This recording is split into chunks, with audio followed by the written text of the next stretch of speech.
Hello and welcome to today's episode. I'm Wes, I'm one of the co-founders of Demand More, and I'm here with Luke, who's a paid search specialist here. And today we're going to be talking about Google's new demand generation campaigns. So I guess we should kick it off with the obvious question, which is, what are Google's new demand generation campaigns? Thanks for having me, Wes.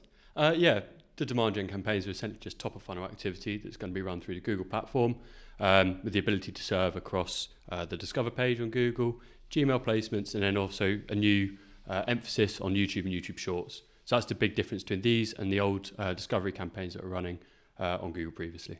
That makes sense. And who should utilise the new campaign format? Who's it for? Is it for everyone irrespective of sector? And can retailers use it? Or is it for lead gen? Or is it subscription businesses? Who's it for? Really for everyone, irrespective of industry or sector. You really want to be using it if you're looking to expand your activity, grow your account, getting more learnings into the account, onto your product, and hopefully getting more people through to your lower funnel campaigns as well within the Google platform. That makes sense. And how would you adjust the setup for different types of advertisers? So is it a different setup for e-commerce versus like lead gen, for example? Yeah, I mean, in terms of as advertisers, the setup really is fairly similar. You're going to want to fully flesh it out with assets and let it optimize. But yeah, I think for lead generation, you're going to have more placements on the Gmail aspect. We've seen them work very well with our clients on the old Discovery campaigns. And then with e-commerce, you've obviously got the static image placements where your products will come directly from your Merch Center feed, which you've optimized already. And these can serve across numerous different placements across Google and Google-related websites as carousel ads. So very effective, quite similar to what you could have sometimes in PMax, but more for top-of-funnel activity. That makes sense. And where's the biggest opportunity with demand gen? What should people be focusing on? I think really having top-of-funnel activity with access to Google's data and algorithm is a massive benefit. The amount of learning that you'll have initially straight from kickoff will be really effective for these campaigns and help to learn much quicker, but also to serve to better people and to serve more effectively. I think also your brand awareness obviously is going to be massively increased with Google placements. Google has access to 3 billion people across the internet. So it's a big network. Exactly. And a lot of data then included in that. So you've got obviously people's search interests, their in-market audiences, which Google build. And then also when you work your first party data into that and people are actually converting, it can be leveraged really effectively. That makes sense. And what sort of first-party data audiences should people start with? Like, where do they start if they're sort of doing this the first time? Yeah, well, I think you want to have your people who've converted, obviously. You obviously have the Google custom built one or the Google pre-built one. And then obviously when you work in your first-party data for maybe phone calls, if you're lead generation, but also when you have people who can purchase over email as well, or certain lead forms. When you get all of this data, first-party data into the platform, combining it, and then obviously you can split out your activity for your demand gen campaigns into prospecting, remarketing. In doing this, you can target different audiences, exclude people who have already purchased or already shown very strong intent from your prospecting, and then vice versa for your remarketing campaigns, excluding people who have actually purchased, and then targeting people who maybe have added to cart or reviewed certain pages on your website, and you can track this all through Google Tag. That makes sense.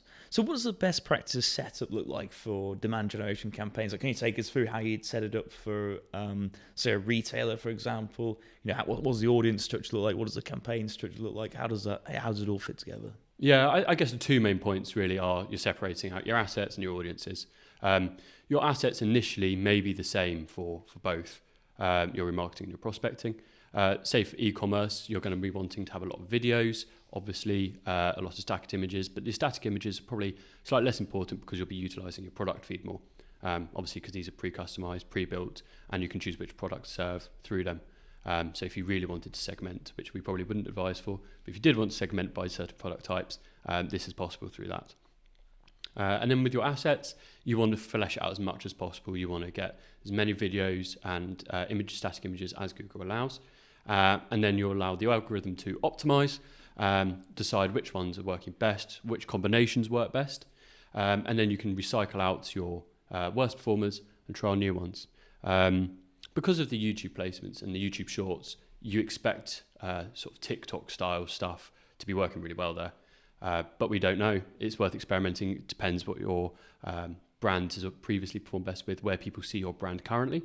So we'd recommend trialing both TikTok and Meta style assets, and then deciding which one works best. And this can give you some learnings for your traditional social media activity as well. That makes sense. We sort of touched on creative and like the overlap between social and Google. What do you think the best practices in terms of creative? We all know creative is really important. I mean, I was looking at a study a couple of days back. The biggest impact on brand performance is usually the size of the brand and how well recognized it is, and then creative being the second most important lever you can use to drive performance. So how do you see creative working with demand gen? What do you think the best practices? Where should people start?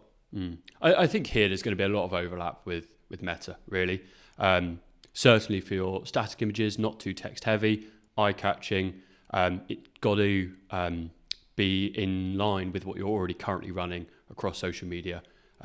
You want your brand recognition to be universal, so that when people do see you in new places or when they actually have purchase intent, they know exactly who you are. So keeping that universal is really crucial.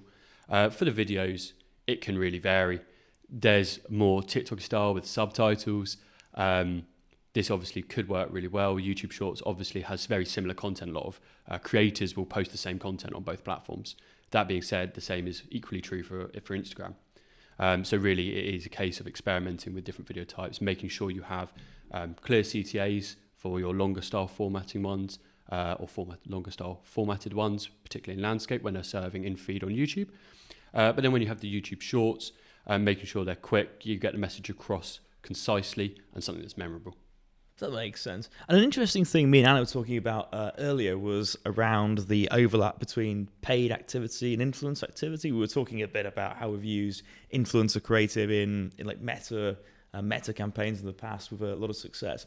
Do you think because YouTube Shorts are sort of a kind of like almost like a social, a bit like they're very much like TikTok, right? They're quite social focused. Do you think potentially we'll start seeing influencer creative coming into YouTube Shorts in the same way as in TikTok and Meta, for example? I think there's an opportunity there. Absolutely, yeah. I think you're going to get more engagement with your videos, particularly on YouTube Shorts when people are scrolling quickly, as they do. Sense. If you have someone that they recognise, influencer activity has obviously been hugely profitable across the board. You have agencies purely based on influencer marketing. So incorporating this into essentially your paid strategy and your paid search strategy, even though this is top of funnel focused, is very important. And likely will get the best view through rates on a lot of your videos. No, that makes sense. Yeah, I'm really excited to sort of see the results of the test we're up to, and see where that goes. And I guess the last sort of question I've got is around how you measure this type of activity. Obviously, it sort of acts a bit like top of funnel, but also acts a bit like bottom of funnel activity. It acts a bit in both ways. So how do you suggest brands measure the activity with it being a full funnel product, I guess, from consideration or awareness, consideration, then right through to purchase right at the bottom? Or what metrics should brands use? How should they measure success? And what does success look like? Yeah, I mean, the fact that it's all Google based, and obviously as marketers, attribution is absolutely vital. So the fact that we can now use data-driven attribution to weight top of funnel activity and its correlation to bottom of funnel actual purchases will be absolutely crucial. And the data-driven attribution, like I said, alongside your traditional brand uplift, search uplift, conversion uplift, will be really important. So then you've got your conversion pathways, so you can accurately see the touch points that the consumer has along their journey to either purchasing a product, completing the lead forms. And getting this journey will be very influential on how you structure your account as well, and can be very useful learning. It can also influence how much money you're putting into other top of funnel activity when third-party attribution across channels is obviously very difficult skill to have. A lot of the software will weight things differently. So then taking the learnings from this may influence you to put more money into your other top of funnel activity, because you're now directly seeing the correlation it has upon your search and your PMax ads. That makes sense. That's very interesting. Thank you very much for coming on, Luke. And a lot of interesting tips to the audience. Thank you. Thank you very much. Thank you for having me.